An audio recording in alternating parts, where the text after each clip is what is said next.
5 minute तक के। क्यों मैं बोलूँगा, क्योंकि मैं डॉक्टर हूँ। भाईचारा का एक उसूल है कि दूसरे भाई का कत्ल मत करो, उसूल है क्या नहीं?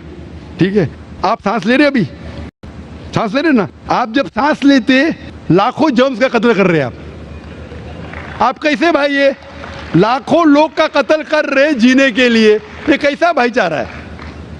तो इसीलिए भाईचारे का डेफिनेशन जरा हम बराबर तौर से समझ ले, फिर हम डिस्कस करें। क्योंकि अगर आप कहेंगे हर जीवित चीज मेरे भाई है, तो आप भाईचारे के खिलाफ। कोई भाईचारा में ये नहीं है कि दूसरों का कत्ल करो अपने आप को जिंदा रखने के लिए। कभी भी इस्लाम में ये नहीं कहा गया है कि दूसरों को दबाओ अपने आप को ऊंचा करने के लिए। और मैं अल्लाह के रसूल की एक मिसाल दूंगा आपको। अल्लाह के रसूल फरमाते हैं, आप जब देखते हैं एक खजूर का दरख्त, पाम ट्री, वो एक मोमिन की मिसाल है, मुस्लिम की मिसाल है, तो साहबा सोचते इसका क्या मतलब? क्यों एक खजूर का दरख्त, पाम ट्री को मुस्लिम कह रहे?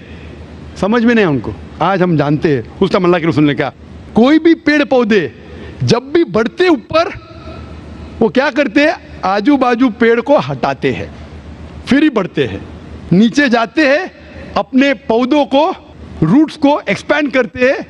इसीलिए आप देखेंगे म्युनिसिपैलिटी क्रैक्स को तोड़ती है, मजबूत करे। क्यों? वो पेड़ बढ़ता है तो क्रैक हो जाता है, फिर से टाइल लगाते हैं। जितना पौधा बढ़ता है, जितना पेड़ बढ़ता है, उतना आजू बाजू नुकसान करता है। एक वाहिद दरख्त है पाम ट्री, जो जितना ऊंचा जाता है दूसरे को नुकसान नहीं पहुंचे, सीधा जाता है। बाकी लोग यहां जाते वहां जाते, इसके घर में घुसते उसके घर में घुसते, ऊपर जाते सीधा, किसी को तकलीफ नहीं देते, नीचे भी जाते सीधा, आजू बाजू घूमते नहीं। अगर आप अपने आप को बड़ा बनने के लिए दूसरों को दबाएंगे, ये मुस्लिम नहीं। तो अगर मैं मानूं आपकी बात को कि हर जीवित इंसान को भाईचारा करूं, तो मुझे जीने का हक ही नहीं, किसी को जीने का हक नहीं है। लेकिन उसका मतलब ये नहीं कि हम दूसरे जीवित लोग को तकलीफ पहुंचाए जानबूझ के। इसीलिए इस्लाम में जब मोहम्मद सल्लल्लाहु अलैहि वसल्लम पैगाम दिए अरब देशों में, अरब मुमालिक में, तो लोग ने कहा ये कैसा इंसान है? जब अल्लाह के रसूल ने कहा कि ऊंट के ऊपर ज्यादा वजन मत डालो, हराम है, घोड़े को ज्यादा तकलीफ मत दो, तो लोग कहने लगे ये तो अभी इंसानों की हुकूक की बात कर रहा था, अभी जानवरों के हुकूक की बात कर रहा है। अल्लाह के रसूल फरमाते जब एक शख्स आग उगाता, मुझे आग को बुझाओ, क्यों? उधर चींटियां मर रहे हैं। उसका मतलब जानबूझ के कोई भी जीवित चीज को मारना हराम है। सिर्फ अनजाने में इजाजत है, या जिसकी इजाजत खुदा ने आपको दी है, जिसकी इजाजत दी है खुदा ने।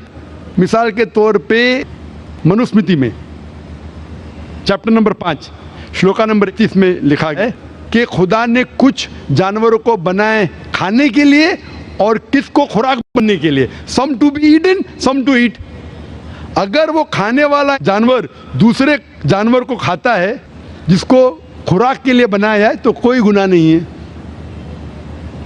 मनुस्मृति चैप्टर नंबर 5 श्लोक नंबर 30 में अगर आप उस जानवर का कत्ल करते जो खाने के लिए बनाया गया, तो आप गुनाह नहीं कर रहे। Manusmriti chapter number 5 shloka number 39 में सैक्रिफिशियल एनिमल, जो एनिमल कुर्बानी के लिए बनाए गए, उसकी कुर्बानी देना गुनाह नहीं है। मैं क्यों हिंदू धर्म से कह रहा हूँ, मुस्लिम से भी कह सकता हूँ, बहुत से हवाले। उसका मतलब हमें किसी को तकलीफ नहीं देना चाहिए। लेकिन अगर अनजाने में चलते चलते चींटी मर गई, तो आप बाहर चले नहीं सकेंगे। आप सांस लेंगे जर्म, तो अल्लाह ताला ने जर्म को पैदा किया है मरने के लिए आमतौर पे, तो आप गुनहगार नहीं। मालूम कुछ जैन लोग मास्क पहनते तो भी मरते, पानी को उबालते, उबालने से मार रहे, उबालने पानी पी के फायदा क्या? अंदर मारने के बदले बाहर मार रहे, क्या फायदा? ये मुमकिन ही नहीं है। लेकिन जानबूझ के कोई जानवर को, और एक मिसाल दूंगा, हमारे खतीब जुमा नमाज पढ़ाए थे कल, डॉक्टर उस्मान, उनने अपने खुतबे में मिसाल दी थी। क्या एक औरत थी जो बहुत बेहया थी, क्या कहेंगे, जो आम तौर पे लोगों की जीनत थी। मैं लफ्ज़ उर्दू ज़रा मेरी कमज़ोर है, मैं किसी को ठेस नहीं पहुंचाना चाहता। इंग्लिश में कहेंगे नॉट विथ गुड कैरेक्टर, बाजारी औरत। ज़रा मैं ऐसे लफ्ज़ नहीं इस्तेमाल करना चाहता किसी को चोट पहुंचे। तो बाजारी औरत थी जो बहुत गुनाह करती थी, लेकिन एक वक्त एक कुत्ते को पानी पिलाया तो अल्लाह के रसूल फरमाते सिर्फ वो एक अच्छे अमल के वजह से खुदा ने उसे जन्नत में डाला। बाजारी औरत गलत काम करती है, जिना करती है, एक अमल क्या की, एक कुत्ते को पानी दी, इंसान को नहीं कुत्ते को, और अल्लाह उसे जन्नत में डालता है। दूसरी तरफ एक अच्छी औरत, नेक औरत, लेकिन एक बिल्ली को बंद करती है, चेन करके रखती है, उसकी आज़ादी को कैद करती है, अल्लाह ताला उसको जहन्नम में डालता है, नरक में डालता है। इसे कहते हैं जानवरों के हुकूक। मतलब जानवरों के भी हुकूक इस्लाम में हैं। अल्लाह के रसूल फरमाते कि चिड़िया की जान भी मत लो बिना वजह। चिड़िया, स्पैरो, आप पढ़ेंगे कुरान में और हदीस में कई इसके पर लेक्चर। तो इसलिए हम मानते हैं कि जीवित चीज का हमें एहतराम करना चाहिए, उसके रूल रेगुलेशन है। बोलेंगे सब जीवित चीज मेरे भाई है, नहीं भाई, सब भाई नहीं है। अभी कुछ लोग इतना करते, कुत्ते के पीछे हर महीने लाख रुपया खर्चा करते। अरे गरीब लोग मर रहे, लाख रुपये से 10 घर हर महीने लाख रुपया अपने पूडल के ऊपर डालते हैं। लाख रुपये से कम 10 घर तो चलेंगे ना महीने, 20 घर चलेंगे मुंबई में, हाँ के नहीं? वो 20 घर को संभालो ना, एक पूडल को संभाल रहे। ये किधर का इस्लाम है? ठीक है, जानवर की कदर करो, इतना कदर मत करो कि उसके हाथ में चेन डालो सोने की, ये करो, ये खाना लेके आओ। खाना लेके आते लाख रुपए का, आप समझ रहे ना? तो इतना मत इसराफ करो।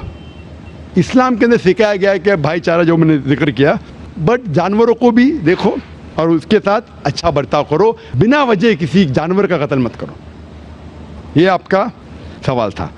आपका दूसरा सवाल इसके अंदर जवाब हो गया। आप कहते हैं कि पैंथियज्म, सबको खुदा मानना इसका जवाब है। उसका जवाब में कहा था, हमारे भाई जो अवतार सिंह थे ना, उसने कहा था पैंथियज्म, सब कुछ खुदा है, सब कुछ खुदा है। इससे क्या होता है कि सब कुछ खुदा है, मतलब अगर आप सबको खुदा मानते, चोर को भी खुदा मानते, डाकू को भी खुदा मानते, खुदा का मतलब उसका कहना मानना, बराबर के नहीं? उसकी इज्जत करना, उसकी इबादत करना, वो जो कहता है उसकी बात मानना। तो आप अगर वो चोर को खुदा बोलेंगे, वो बोलेगा चोरी को, तो आप चोरी करना शुरू करेंगे। वो बलात्कार करने वाला कहेंगे आपसे, आप उसको खुदा बोलेंगे, चल मैं बलात्कार कर, आप करेंगे? तो इसी तरह ये इलॉजिकल है। खुदा एक है और सिर्फ उसकी इबादत करना चाहिए। और ये जो फिलॉसफी है, ये फिलॉसफी जो आप बोल रहे, किधर से आई? इसे कहते हैं एंथ्रोपोमॉर्फिज्म। क्या कहते हैं? एंथ्रोपोमॉर्फिज्म, मतलब गॉड ने हर चीज की शक्ल हासिल की। और इसके अंदर एक फिलॉसफी है कि खुदा इतना पाक, इतना नेक, वो जानता नहीं कि किस तरीके से इंसान को तकलीफ होती है। और ये एंथ्रोपोमॉर्फिज्म जो फिलॉसफी है, खुदा अलग अलग चीज में शामिल होते हैं। और कई मजहब, इस्लाम के अलावा कोई मजहब कहता है कि खुदा एक बार इंसान का रूप हासिल किया, कुछ मजहब कहते हैं अनेक बार। और उनकी लॉजिक है कि खुदा इतना पाक, इतना नेक, इतना महान,